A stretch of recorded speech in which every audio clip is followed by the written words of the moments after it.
Good day, everyone. This is I Am, and welcome back to I Am Vibes.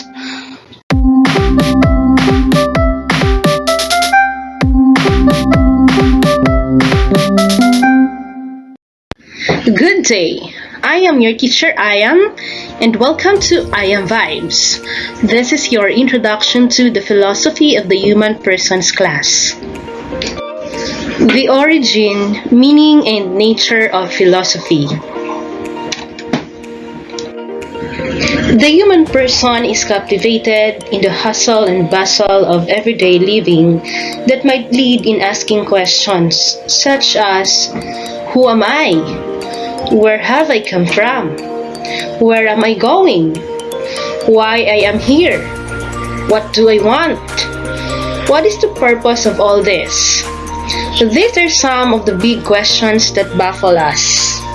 Human beings are natural-born question askers. They are constantly asking questions. A question is an information-seeking act.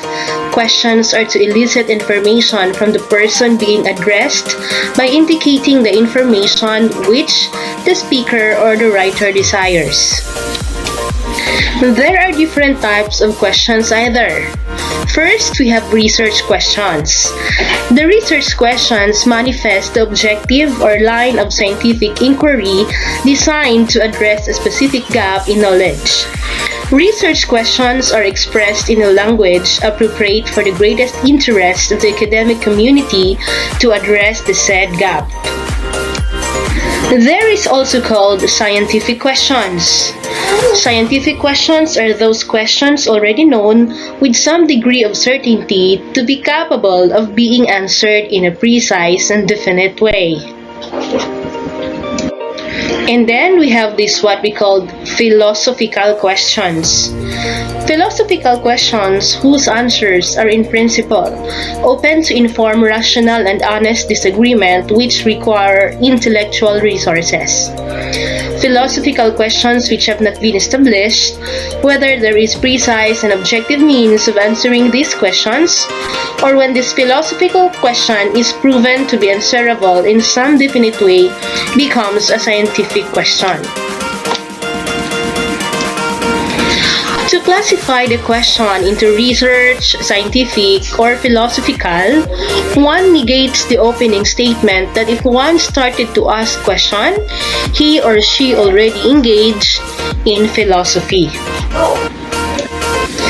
There are various ways of finding out answers to questions, such as by studying the nature or the ancient manuscripts, by conducting experiments or surveys, and by building a piece of apparatus or a model, or by stimulating using a computer. These are what can be termed empirical investigations. The outcome of these investigations could be new discoveries and new data that will often be relevant to philosophy. But empirical investigations cannot provide the answers to philosophical questions. Hence, a human person faces different problems or roadblocks in our daily lives. Together with this contradiction, we ask different questions that come our way. As Albert Einstein reportedly said, learn from yesterday, live for today, hope for tomorrow. The important thing is not to stop questioning. Thus, getting into the habit of questioning either happiness or problems is self-reflecting. And since you have already asked questions, it means to say that you are also engaged already in philosophy. Now let's talk about the origin of philosophy. Wonder is said to be the origin of philosophy, where in fact the following thinkers were wondered and doubted certain things and phenomena. First one, we have the Greek thinkers. The Greek thinkers were wondered at the phenomena of the world and tried to explain them by a fundamental principle or principles. Started from Thales of 600 BC. He looked upon water as the primary stuff of the world. Then, Anaximander regarded the infinite atmosphere as the fundamental reality. Anaximander regarded air as the generative principle of the things. Heraclitus, on the other hand, conceived of fire as the only reality, while Empedocles of 450 BC thought of earth, water, fire, and air as the permanent substances. Second group of people to wonder are the Vedic thinkers. They wondered at the grand and sublime aspects of nature and conceived of the sun, the moon, the sky, the wind or storm, the rain and the like as animated by spirits. They thought of a large number of nature gods who gave men rich crops, cattle, health, wealth, and a victory in battles. And then we have the modern Western philosophy sprung from doubt, started with Descartes, who known to be the father of the modern Western philosophy. Descartes started with doubt. Sense perception may be illusory, and the reason may be so constituted that it may lead to error. Experience, reason, and authority or traditions are doubtful. But the fact of doubting is undoubted. To doubt is to think, and to think is to exist. I think, therefore I exist, or cogito ergo sum. Fourth group of people to wonder is, of course, the present age. The present age is also one of doubt and perplexity. Tradition and authority have lost their hold on the human mind. Let us remember that the human person doubted and get worried due to uncertainties. That nervous feeling over a situation, and that is normal. This is normal, and this leads the human person from asking questions and doubting. Let's say, for instance, in this time of pandemic where COVID-19 is prevalent over the whole world, everybody is doubted and gets worried about being infected with this disease. Now, here's a sample situation. Different states and hospitals have come up with different guidelines for deciding who gets life-saving treatment in case of shortages. Nearly all of the plans prioritize children and pregnant women, and most prioritize frontline healthcare workers. Some favor young adults over older adults, or those who were previously healthy over those with underlying conditions, based on the premise that younger and healthier people are more likely to survive. Now, what do you think the priority should be? Would it be the pregnant woman, the children, the frontline health workers, the young adults, or the older adults? That's an example of a philosophical question. Who do you think, or what do you think the priority should be? Now, a question for you, senior high school student. What kind of philosophical advice can you offer a senior high school student right now in the time of pandemic? The discussion of the origin of philosophy has been discussed, and word philosophy has been mentioned many times already. But what is the meaning of philosophy? What is philosophy? Philosophy comes from the Greek word philo or philo, which means love, and sophia, which means wisdom. The term philosophy literally means love of wisdom or pursuit of knowledge. The word knowledge and wisdom has been discussed if we are going to talk about the meaning of philosophy. Now let us discuss what's the difference between two words. There are no hard and fast rules when it comes to defining these two words. Still, most people do draw a distinction between knowledge and wisdom. Let's take a closer look that might allow someone to be knowledgeable but not wise.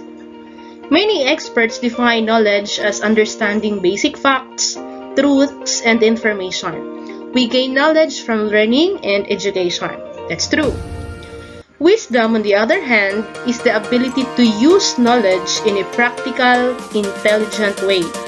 Most people believe wisdom comes from everyday experiences. Knowledge is understanding certain information. Wisdom is the ability to use your knowledge to make good decisions in your life. One common phrase helps some people explain the difference. They say, knowledge is understanding that a tomato is botanically a fruit. Wisdom is knowing not to put a tomato in a fruit salad. As you go to school, you will gain all sorts of knowledge over the years. Will you become wise? No? We hope so. Apply yourself and let your everyday experiences teach you how to use your knowledge in practical ways. Then, you will grow to be both knowledgeable and wise. Literally, philosophy means the love of wisdom or the right application of your knowledge. Philosophy uses these tools or the tools of logic and reason to analyze how humans experience the world. It teaches critical thinking, close reading, clear writing, and logical analysis. Philosophy uses this to understand the language we use to describe the world and our place within it. Hence, when you say philosophy, it is also a criticism of life and experience. Philosophy in its restricted sense means neither the study of any particular department of the universe, nor the knowledge of the eternal and essential nature of things and alone, but that highest branch of knowledge which aims at harmonizing and systematizing all truths and arriving at a rational conception of the reality as a whole, both in its eternal and temporal aspects. Philosophy, therefore, cannot be defined as a total of sciences or a completely unified scientific knowledge. No, because philosophy goes beyond facts and values and seeks to explain them and interrelate them by an all-comprehending reality which is impenetrable to the sciences. A person who studies philosophy is called a philosopher, and a philosopher is a lover of wisdom. The word was first used by Pythagoras, the ancient Greek thinker known for his Pythagorean theorem mathematical formula. Pythagoras preferred to be called a philosopher, which means one who knows or a wise person. We Filipinos ordinarily use or understand the word philosopher as philosopo, or the one who likes to reason out or to engage in the activity of reasoning. However, the circumstances in which a person is labeled as a philosopher are varied.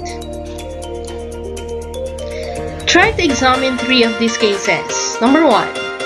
Pedro calls Juan a philosopher when Juan engages in reasoning just to evade or cover up an obvious truth, especially if this truth puts Juan in a bad light. That's a defensive strategy. Second, Pedro calls Juan a philosopher when Pedro receives that the intention of Juan in engaging in reasoning is simply to irritate or annoy Pedro or somebody else. Lastly, Pedro calls Juan a philosopher when Juan gives his nonsense reasoning or for whatever reason, Pedro does not like to engage in further argumentation anymore. So take note that philosopher does not correctly mean the word philosopher, because the purposes of arguments include covering up an obvious truth, annoying someone, and engaging someone in an unwelcome situation. That is according to Mabacchio Jr. 2017. So how are we going to classify a person to be a wise one?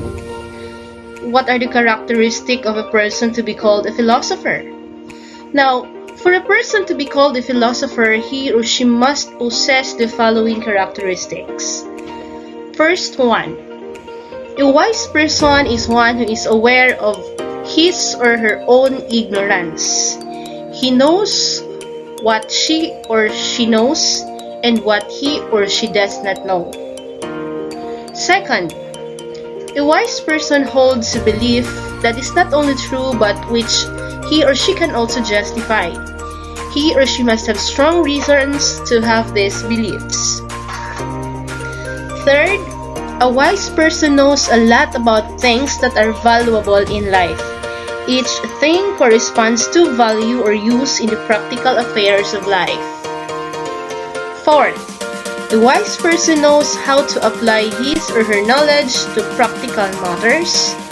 And lastly, 5, the wise person knows which actions are good and he or she performs them. And so one of the natures of philosophy is thinking about thinking. It has been called the mother of all disciplines because it gave birth to the different sciences. Philosophy studies everything, from physics to mathematics to ethics, law and politics to psychology, sociology and language. More importantly, philosophy studies perception, which puts all other forms of knowledge on the edge. Philosophy attempts to arrive at a rational conception of reality as a whole. It is not contented with a partial view of the world. It seeks to have a synoptic view of the whole reality as it tries to have a vision of the whole. Philosophy persistently attempts to see clear notions. It arrives at a rational conception of the reality, which clarifies concepts as its tasks. Lastly, let's talk about the major and the minor branches of philosophy. Western philosophy can be divided into 5 major branches that have assumed various importance over time. Major branches of philosophy include metaphysics, that deals with the ultimate nature of reality; epistemology, that concerns whether and how knowledge of reality is possible; moral and political philosophy, that pertains to how we conduct ourselves within the world; then, aesthetics or value theory, which refers to the doing of beauty, balance, and harmony; and lastly, logic, that pertains to the relations of things. On the other hand, some of the minor branches of philosophy include philosophy of education, that is mainly concerned with what is the correct way to educate a person; philosophy of history, it is the philosophical study of history; philosophy of language, it is concerned with how our languages affects our thought; philosophy of law, a study of law which attempts to discern what the best laws might be, how laws came into being in the first place, attempting to delimit human laws from natural laws, whether we should always obey the law among others. Then we also have philosophy of mathematics, concerned with issues such as the nature of actions and symbols, such as numbers, triangles, operands, and so on. Philosophy of mind, the study of the mind, attempting to ascertain exactly what the mind is. Then we have philosophy of politics. It is a study of government and nations, particularly how they came about, what makes good governments, what are the obligations of the citizens, and so on. Let us remember 10 points for this lesson. First, wonder is the origin of philosophy. Second, philosophy is a thinking about thinking. Third, Rene Descartes is the father of modern Western philosophy. Fourth, Pythagoras was the first person to call himself a philosopher. 5. The term philosophy literally means love of wisdom or pursuit of knowledge. 6. Pamimilosopo should not mean the word philosophizing, because the purposes of arguments include covering up an obvious truth, annoying someone, and engaging someone in an unwelcome situation. 7. Philosophy is called the mother, but also the queen of all sciences or disciplines, because for most, if not at all, of the other disciplines used to be under it. Number 8. A look at a range of philosophical questions shows the nature of the subject more clearly. 9. The nature of philosophy attempts to arrive at a rational conception of reality as a whole. It is not contented with a partial view of the world. It seeks to have a synoptic view of the whole reality as it tries to have a vision of the whole. And lastly, number 10, philosophy can be divided into three main areas. Metaphysics, dealing with the nature of the world at the most abstract level. Epistemology, dealing with whether or not we can have knowledge of this world. And moral and political philosophy, dealing with the questions of conduct within the world. Thank you so much for attentively listening to our lesson. This time, we're going to have our assessment.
Once again, thank you for watching.